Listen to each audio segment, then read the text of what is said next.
கிழக்கு பிரதேசங்களில் முக்கியமாக ஆளுந்தரப்போ அல்லது ஏனைய சிங்கள கட்சிகளோ ஆட்சி அமைப்பதற்கான ஒரு நிலவரத்தை தோற்றுவிக்கக்கூடாது என்பதில் நாங்கள் அனைவரும் மிக தெளிவாக இருக்கின்றோம். நாங்கள் ஒருமித்து நின்று அந்த சபைகளை நாங்கள் தமிழ் தேசிய பரப்பிலுடைய கட்சிகளுக்கு இடம் கொண்டு வருவதில் நிச்சயமாக நாங்கள் அந்த விடயத்தில் தெளிவாக இருக்கின்றோம். உள்ளூராட்சி சபைகள் நிறுவுவதற்கான இறுதி கட்டத்திற்கு வந்திருக்கின்றோம். ஆனால் உள்ளூராட்சி சபை உறுப்பினர்கள் தொடர்பாக முழுமையான கெசட் நோட்டிஃபிகேஷன் அரச வர்த்தமானி அறிவித்தல் முழுமையாக இன்னும் வந்து சேரவில்லை. அரச வர்த்தமானி அறிவித்தல் வந்ததுக்கு பிற்பாடுதான் மாகாண உள்ளூராட்சி சபை ஆணையாளர் CLG என்று சொல்லக்கூடிய கமிஷன் ஃபார் லோக்கல் கவர்மெண்ட் என்று சொல்லக்கூடியவரால் அந்தந்த பிரதேச சபையினுடைய நகர சபையினுடைய மாநகர சபையினுடைய உறுப்பினர்களுக்கான கடிதங்கள் அனுப்பப்பட வேண்டும். அந்த கடிதங்கள் அனுப்பி ஒரு வார காலத்திற்குள் அந்த கூட்டம் அந்த முதலாவது தலைவரை தெரிவு செய்கிற தேர்தலோ அல்லது அப்படியான விடயங்கள் நடைபெறும் என்று எதிர்பார்க்கின்றோம். ஆகவே அந்த வகையில் முதலாவதாக இந்த தேர்தல் ஆணையாளரிடமிருந்து முழுமையான உள்ளூராட்சி சபை உறுப்பினர்களுடைய பெயர் விவரங்கள் அரச வர்த்தமானியில் வெளியிடப்பட்டதுக்கு பிற்பாடு தான் அடுத்த கட்ட நடவடிக்கைகள் என்பது தொடங்கும்.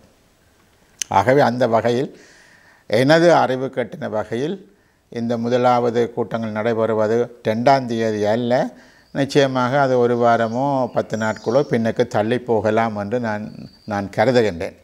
அவ்வாறு தான் இப்பொழுது அந்த விடயங்கள் நகர்ந்து கொண்டிருப்பதாக தெரிகின்றது.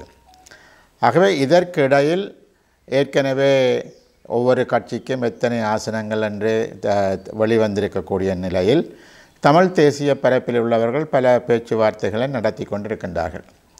இதில் ஜனநாயக தமிழ் தேசிய கூட்டணிக்கும் தமிழிசை கட்சிக்கும் இடையில், ஜனநாயக தமிழ் தேசிய கூட்டணிக்கும் தமிழ் தேசிய மக்கள் முன்னணிக்கும் இடையில், தமிழ் தேசிய மக்கள் முன்னணிக்கும் தமிழிசை கட்சிக்கும் இடையில் என்று சொல்லி இப்படி பல்வேறுபட்ட கூட்டங்கள் நடைபெற்றிருக்கிறது. பத்திரிகைகளிலும் செய்தி வந்திருக்கின்றது.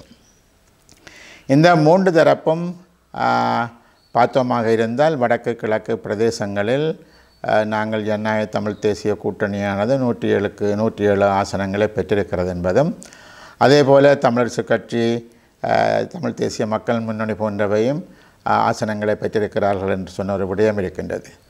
ஆகவே அந்த வகையில் இவை ஏற்கனவே நாங்கள் இந்த கட்சிகளுடன் பேசுகின்ற பொழுது இதனை எவ்வாறு நாங்கள் செயற்படுத்துவது என்ற விடயங்களை பற்றி பேசியிருந்தாலும் இறுதியான முடிவுகள் எதுவும் எட்டப்படவில்லை.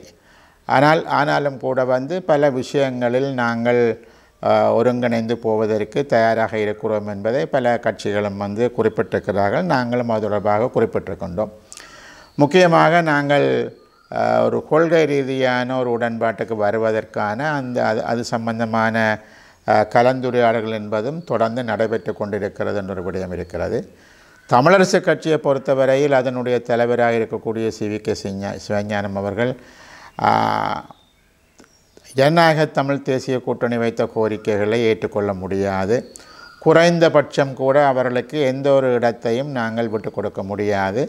ஆகவே அவர்கள் தங்களுக்கு எந்த விதமான நிபந்தனைகளுமின்றி ஆதரவு தெரிவிக்க வேண்டும், மாற்றீடாக நாங்கள் அவர்களுக்கு எதனையும் செய்ய முடியாது என்ற தனது கருத்தை ஜனநாயக தமிழ் தேசிய கூட்டணியினுடைய இணைத்தலைவர்கள் ஒருவரான திரு சித்தார்த்தன் அவர்களுக்கு அவர் கூறியிருக்கின்றார். ஆகவே அந்த வகையில் அவர்களை பொறுத்தவரையில் ஒரு எந்த விதமான கேள்வி நியாயங்களும் இல்லாமல் அவர்கள் கேட்கிற ஆதரவை கொடுத்தால் அவர்களுக்கு போதுமானது என்ற ஒரு கருத்தை தான் அவர்கள் பிரதிபலிக்கின்றார்கள். ஆனால் அதே சமயம் தமிழ் தேசிய மக்கள் முன்னணி என்பது கூட்டாக செயற்படுவதற்கு தயாராக இருக்கிறது. ஆனால் அது தொடர்பான சில கொள்கை முடிவுகளை எடுக்க வேண்டும் என்ற அந்த கொள்கை ரீதியான விடயங்களை நாங்களும் அவர்களும் பேசியிருக்கின்றோம். அந்த பேச்சுவார்த்தைகள் என்பது முழுமையாக முற்றுப்பெறவில்லை. நிச்சயமாக அடுத்த ஓரிரு நாட்களுக்குள் அந்த பேச்சுவார்த்தைகள் ஒரு முடிவுக்கு வந்து அடுத்த கட்டத்தை நோக்கி நகர்வதற்கான அந்த நிலவரங்கள் தோன்றும் என்று நாங்கள் எதிர்பார்க்கின்றோம். அதே சமயம் ஒரு விடயத்தில் ஜனநாயக தமிழ் தேசிய கூட்டணி என்பது தெளிவாக இருக்கிறது. வடக்கு கிழக்கு பிரதேசங்களில் முக்கியமாக ஆளுந்தரப்போ அல்லது ஏனைய சிங்கள கட்சிகளோ ஆட்சி அமைப்பதற்கான ஒரு நிலவரத்தை தோற்றுவிக்கக்கூடாது என்பதில் நாங்கள் அனைவரும் மிக தெளிவாக இருக்கின்றோம். ஆகவே எங்களை பொறுத்தவரையில் வடக்கு கிழக்கு தமிழ் உள்ளூராட்சி சபைகளில் ஒரு சில இடங்களில் சிங்கள சபைகள் இருக்கலாம். தமிழ் உள்ளூராட்சி சபைகளை பொறுத்தவரையில் நாங்கள் ஒருமித்து நின்று அந்த சபைகளை நாங்கள் தமிழ் தேசிய பரப்பிலுடைய கட்சிகளுக்கு இடம் கொண்டு வருவதில் நிச்சயமாக நாங்கள் அந்த விடயத்தில் தெளிவாக இருக்கின்றோம். அதனுடைய பொருள் ஏனைய கட்சி ஒரே கட்சி எல்லாவற்றையும் கொண்டு போவது என்பதாக இருக்க முடியாது. ஆகவே சகலரும் இணைந்து இதனை எப்படி இந்த ஆட்சி அதிகாரங்களை கொண்டு நடத்தலாம் என்ற ஒரு விடயம் இருக்கிறது. அது தொடர்பாக நிச்சயமாக அடுத்த 2-3 நாட்களுக்குள் ஒரு தெளிவான முடிவை நாங்கள் எட்டுவோம். சபைகள் கூடுகின்ற பொழுது நிச்சயமாக ஒரு தெளிந்த முடிவுடன் இந்த சபைகள் என்பது கூட்டப்படும் என்று நாங்கள் எதிர்பார்க்கின்றோம்.